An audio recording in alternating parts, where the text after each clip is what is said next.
Puducherry rainbow நகர் பகுதியில் உள்ள 7 குறுக்கு தெருக்களும் மழை வெள்ளத்தால் மூழ்கி இருக்கின்றன. இத்தொடர்பான கூடுதல் விவரங்களோடு நேரலையில் இணைகிறார் செய்தியாளர் இளவமுதன்.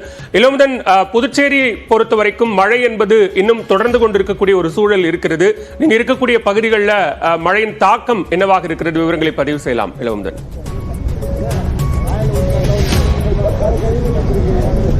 மழையின் புயல் முடிந்தாலும் தற்பொழுது மழை மறுபடியும் நீடிக்க தொடங்கி இருப்பதனால் அனைத்து பகுதியிலும் மழை மீண்டும் தண்ணீர் தேங்க துவங்கி இருக்கிறது.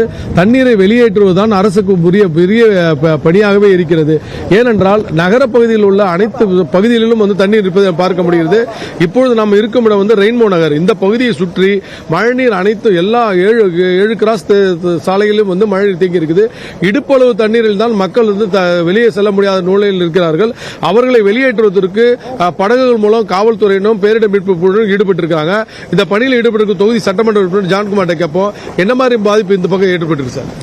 இங்க வரலாறு காணாத மழை கிடைச்சிருக்கு. நாங்க ஏற்கனவே இங்க பள்ள பகுதியாக இருக்கிறதுனால நாங்க ஏற்கனவே இங்க ஒரு 10 போர் போட்டு தண்ணி வெளியேற்ற பணியை தான் கடந்த எல்லா மழையிலும் இருப்போம். அப்ப எங்களுக்கு அந்த ஒரு பிரச்சனையுமே இல்லை. இப்ப என்னன்னா, இது வரலாறு காணாத மழை. நான் பிறந்ததுலேருந்து இது வரைக்கும் இப்பேற்பட்ட மழை நான் சந்திச்சதில்லை. ஒரே ஒரு நைட்டு மட்டும் கிட்டத்தட்ட 53 சென்டிமீட்டர் மழை பெய்யும். புதுச்சேரியே தாங்கல. ஒட்டுமொத்தம் பரவலா எல்லா பகுதியிலும் மிகவும் பாதிக்கப்பட்டிருக்கிறது. குடியிருப்புல மக்கள் மாட்டிருக்காங்க, மீட்கிறது என்ன பண்ணிருக்கீங்க? இப்ப உடனே அவங்களுக்கு போட்டிங்க வச்சு அவங்களை கூட்டு வெளியே விடுறோம். ஒரு சிலர் குடியிருப்புல கீழே இருக்கிறவங்கள மேலே கொண்டு விடுறோம்.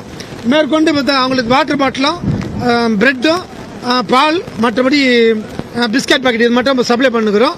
ஆனால் எங்களால் அங்கே உள்ளே போகிறதுக்கு போட்டு தேவைப்படுது. வர்றவங்களுக்கு மட்டும், வெளியே வர்றவங்களுக்கு மட்டும் இப்போ தற்சமயத்து மட்டும் உதவி செய்யணுக்கிறோம். இந்த புயல் இது வரைக்கும் அப்படி சந்திச்சதில்லை. இன்னும் போகவே இல்லை. மழை வர பெஞ்சினே இருக்கு. இன்னும் 6 மணி நேரமாக பாண்டிச்சேரியை விட்டுட்டு போக மாட்டேன்னுது. அது ஒரு 6 மணி நேரம் பொறுத்து தான் இன்னும் நிலைமை தெரியும். இந்த தண்ணியை வெளியேற்றுறதுல மும்முனைப்பாக இருக்கிறோம். இருக்கிற எலக்ட்ரிசிட்டியில் அங்கே பார்த்தோம்னா கிட்டத்தட்ட 80% கரண்ட் இங்க இருந்தா டவுன் லிமிட் போகுது. அதுல உள்ள ஃபுல்லா வாட்டர்ல முழுகி போயிட்டதுனால எங்களால் இன்னைக்கு சப்ளை பண்ண முடியாது. அந்த தண்ணி முழுவதா வடிஞ்ச பிறப்பு அதன் பிற்பாடு ஒரு நாள் முழுக்க காயணும். அதன் பிறகு தான் தண்ணி கொடுக்கணும், கரண்ட் கொடுக்கணும். மேற்கொண்டு இப்ப கரண்ட் கொடுத்துட்டோம்னா எல்லா இடத்தையும் ஷார்ட் ஆயிடும். அதனால பொதுமக்கள் நீங்க இப்ப ஏற்பட்ட புயலை நம்ம சந்திச்சதுல நாம பாதிப்புள்ளாக இருக்கிறோம். கொஞ்சம் அவசரப்படாம வீட்டுக்குள்ளே இருங்க, வெளியே வர வேண்டாம். நாங்க உங்களுக்கு தேவையான உணவுப் பொருளை உங்க இல்லம் தேடி கொடுக்கிறோம். நன்றி, வணக்கம். நிச்சயமாக பாலா, இந்த பகுதி முழுமையாக தண்ணீரில் மூழ்கி இருக்கிறது. வெளிவர முடியாத நிலையில் மக்கள் இருக்கிறார்கள். ஏனென்றால் வீட்டில் நிறைய பொருட்கள் இருக்கு, அதை விட்டு வெளியே வர முடியாது என்று கூறுகிறார்கள். அவர்களுக்கு வேண்டிய உணவுகள், தண்ணீர் போன்றவை கொடுக்கப்பட்டிருக்கிறது. புதுச்சேரி முழுவதும் பல இடங்களில் இந்த நிலை காணப்படுகிறது.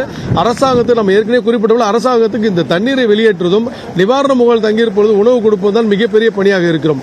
இதேபோல உள்துறை அமைச்சகத்தை நம்ம கேட்டபொழுது இது தொடர்பாக மத்திய அரசுக்கு தகவல் தெரிவிக்கும், இடைக்கால நிவாரணம் பெறப்படும், மத்திய அரசின் அனைத்து துறைகளிலும் உதவிகளை பெற நடவடிக்கை எடுக்கப்படும் என்று கூறுகிறார். ஏற்கனவே பள்ளி கல்லூரிகள் 4 நாட்கள் விடுமுறை விடப்பட்டிருந்தது.